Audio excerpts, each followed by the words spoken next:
Welcome you students for the next concept of influence line diagram for train of loads, that is train of concentrated loads. Here in the given problem, a train of concentrated loads moving over a simply supported beam from left to right is shown in the figure. Okay, it is shown in the figure for a beam AB of span L. It is moving from left to right. For this, we have to calculate maximum shear force at C, maximum bending moment at C, absolute maximum shear force in the beam, absolute maximum bending moment in the beam. So we have to calculate for 4 of these concepts. Now let us start first with maximum shear force at C. The influence line diagram for shear force at C is shown in the figure. In this figure, the influence line diagram for shear force at C is shown. As soon as W1 enters the beam, the negative shear force develops at C. The negative shear force develops at C. The increase as the load moves on. The negative shear force goes on, increases as the load moves on. Some more loads may enter the span and hence the rate of shear force goes on, increases. This will continue till the load W1 reaches point C. Next, as soon as this W1 crosses point C, it will contribute to positive shear force. As soon as W1 crosses point C, it will contribute to positive shear force, thus reducing the negative shear force. Hence, there will be drop in shear force value. Further, the movement causes more increase in the shear force till the second load reaches point C. There will be a peak value and a sudden drop when the second load crosses. There will be a peak value and a sudden drop when the second load crosses the point C. Thus, shear force will have a peak value whenever a load is on the section.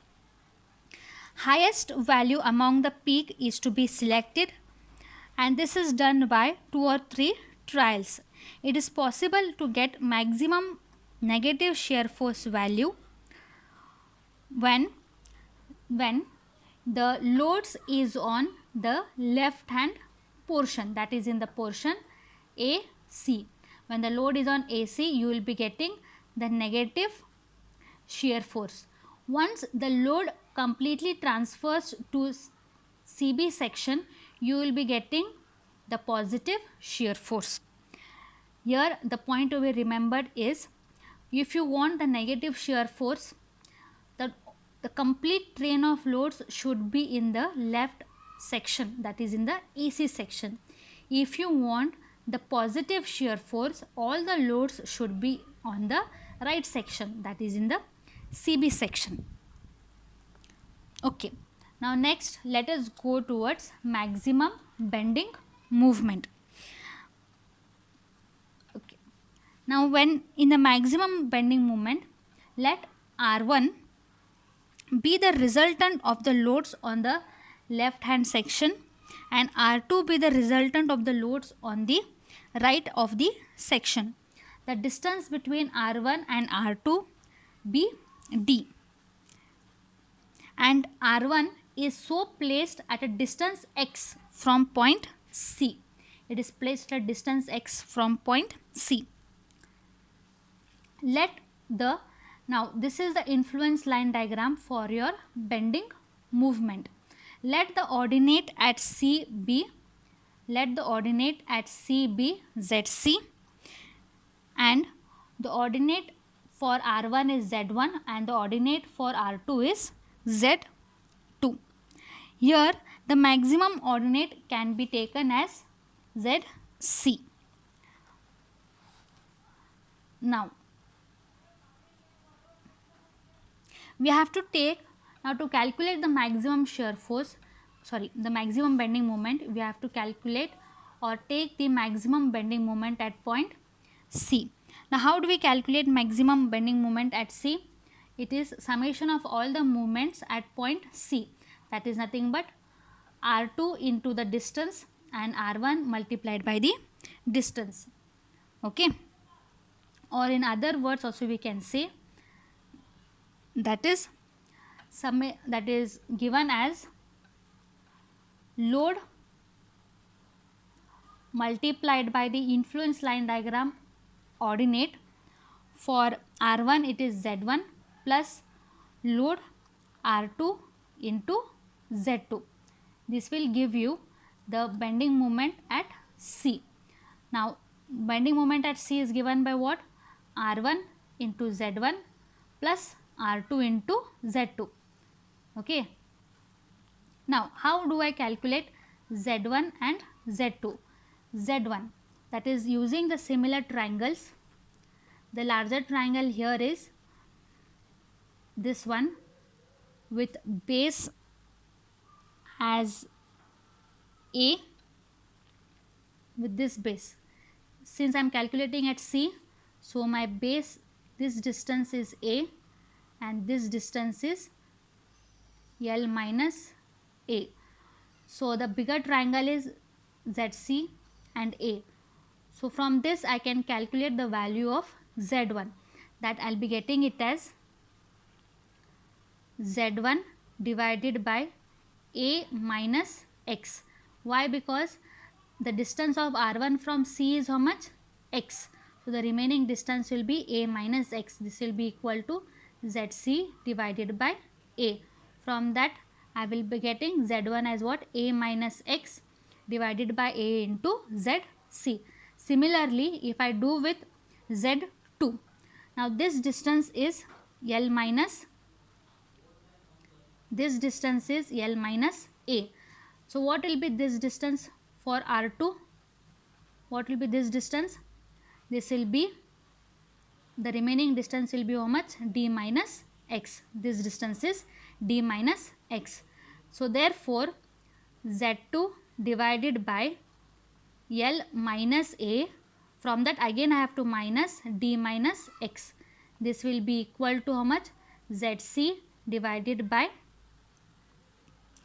L minus A, this total distance. Therefore I will be getting ZC as Z2 as how much?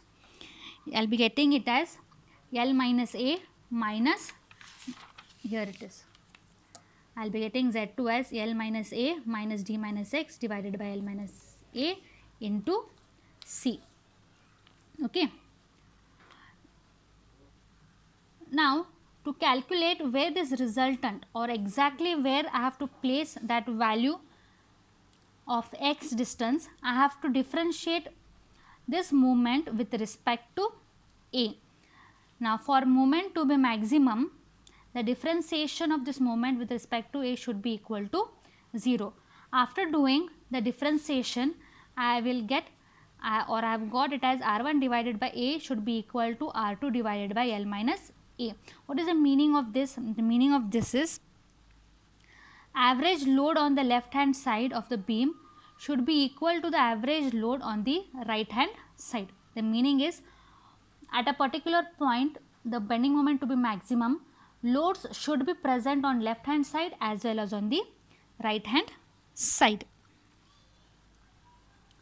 Now that load should be in such a way that when that load passes that point C, the heavier section should become lighter section and the lighter section should become an heavier section. That is, if a particular point, say suppose W3 is heavier, so when AC section, when W3 is on AC section will be heavier than CB section. When this W3 crosses C, this lighter section will become heavier section. So the resultant of R1 and R2 should be placed in such a way that this change in light movement of this load will change the heavier section to a lighter section and a lighter section to a heavier section. Next, absolute maximum shear force. Now absolute maximum shear force occurs when when load is on any one of the support, either on A or on B. Okay, the load, that is here we call W1 as the head of the load and W2 as the tail of the load. Now to get maximum positive shear force, the tail of the load should be on A. The tail of the load should be on A. So this is the influence line diagram for shear force A. Next, to get maximum negative shear force, the head of the load should be on B as shown in the figure. The head of the load should be on B. Then the influence line diagram is this. Okay. Next, to calculate maximum movement under a load. Now let us consider that under the wheel W2, let us consider W2 is a load, that is we have to consider the maximum bending moment at that point. Now how do we do this? First of all, we have to calculate the resultant of all the loads. How do we use that resultant? That is nothing but R into X will be equal to summation of all the loads. Okay. Now this you have to take about the heavier load. Now see here, let the distance of the resultant be D. Let the distance of the resultant be D from the heavier load W2. Okay. And this resultant is placed at a distance X from support A. This resultant is placed at a distance of support A. And the remaining distance will be what? L minus X. Now what will be the reaction RA? Reaction RA will be equal to what? R into, that is taking summation of all the moments about point B. Here I have already taken, no need of taken W1, W2, W3 because I have already taken its resultant. So forget this. It will be only reaction. It will be the reaction and only the resultant over here. So RA into L will be equal to resultant into L minus X. From that I will get RA is equal to what? R into L minus X divided by L. Now once we have got RA, now let us calculate movement under this load, movement under this load W2. How we do it? RA multiplied by the perpendicular distance, that is X plus D, and R into D. Now I am using clockwise as positive and anti-clockwise as negative. So I will be getting it as moment under load W2 will be equal to RA into X plus D and minus, that is anti-clockwise, R into D. After solving this, I will be getting this equation. For the movement to be maximum, I will differentiate this equation with respect to X. Once I differentiate with respect to X, I will get X, the value of X as what? L divided by 2 minus D divided by 2. Or in other words, what we say, distance of W2, at what point should I place the W2 from A is what? X plus D. Correct. What is the value of X over here? L by 2 minus D by 2 plus D. After simplification, what do I get? L by 2 plus D by 2. Meaning of this is W2 from here, because while solving problems we don't know exactly at what point you have to place this. So this W2 should be placed at a distance of L by 2 plus D by 2. Now this D, how we are going to get? This D, when we do the summation of all the moments at a particular point, from that we are going to get D, that is a resultant, that is the distance of the resultant from W2, and L is nothing but the span. So this distance is how much? L divided by 2 plus D divided by 2. Next is absolute maximum bending moment. Absolute maximum bending moment occurs where nearer to the center of the span, wherever and when the heavier wheel loads are near to the center. Meaning of this is, when the heavier load in the train of loads, whenever the heavier load is nearer to the mid span or to the center of the span, the maximum absolute bending moment will be taking place. That is why absolute maximum bending moment will occur under one of the loads when the resultant of all the loads and the load under consideration are equidistant from the center of the beam.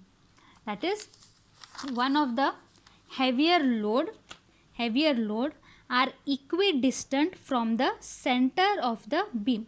That is, resultant and the heavier load are placed in such a way that it is equidistant from the center of the beam. How do we do that? By using this L by 2 plus D by 2. In the problems it will be more clear. We will be seeing in the next class. Thank you.